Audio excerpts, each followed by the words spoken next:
Dans cette vidéo, nous allons démontrer une propriété permettant de relier la probabilité de la réunion de deux événements avec la probabilité de l'intersection de ces deux événements. La formule à démontrer est la suivante: probabilité de A union B plus probabilité de A inter B égale à probabilité de A plus probabilité de B. Alors revenons tout d'abord sur le sens que l'on donne à ces symboles intersection et réunion. L'intersection, quand on est dans A inter B, ça signifie à la fois qu'on est dans A et dans B. On est dans les deux ensembles. Donc on est ici dans l'ensemble bleu.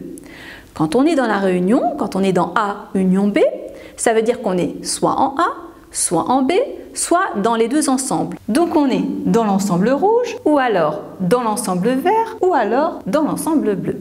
Donc on calcule la probabilité de A union B plus la probabilité de A inter B pour démontrer la formule souhaitée. Alors A union B, ça correspond à être dans l'ensemble rouge, ou être dans l'ensemble bleu, ou être dans l'ensemble vert. Et donc on va essayer de nommer ces événements avec les lettres A et B. Lorsqu'on est dans le rouge, on est dans A mais pas dans B. On est dans A et dans non B.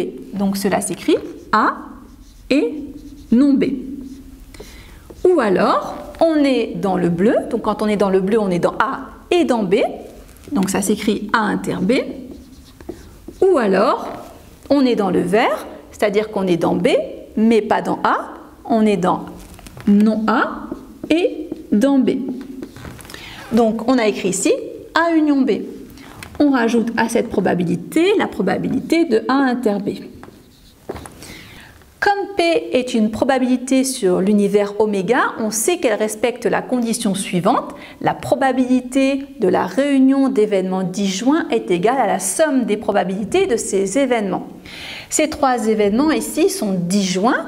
On peut donc écrire que cette expression est égale à la probabilité de A inter B bar plus la probabilité de A inter B plus la probabilité de A bar inter B.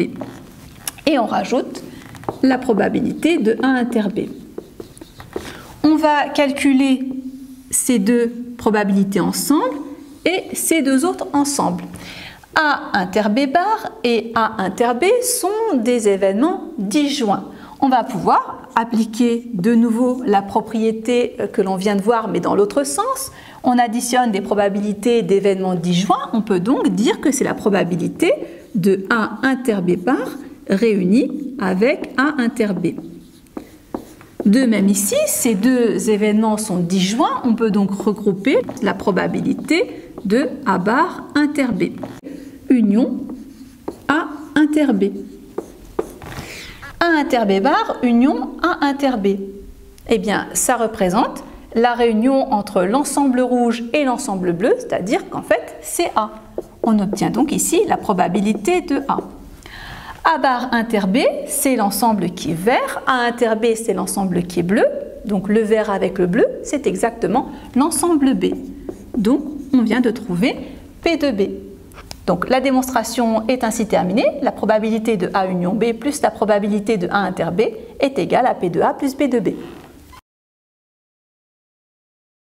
Dans cette vidéo, nous venons de démontrer la formule du crible pour deux événements, qui est la suivante: probabilité de A union B plus la probabilité de A inter B est égale à la probabilité de A plus la probabilité de B.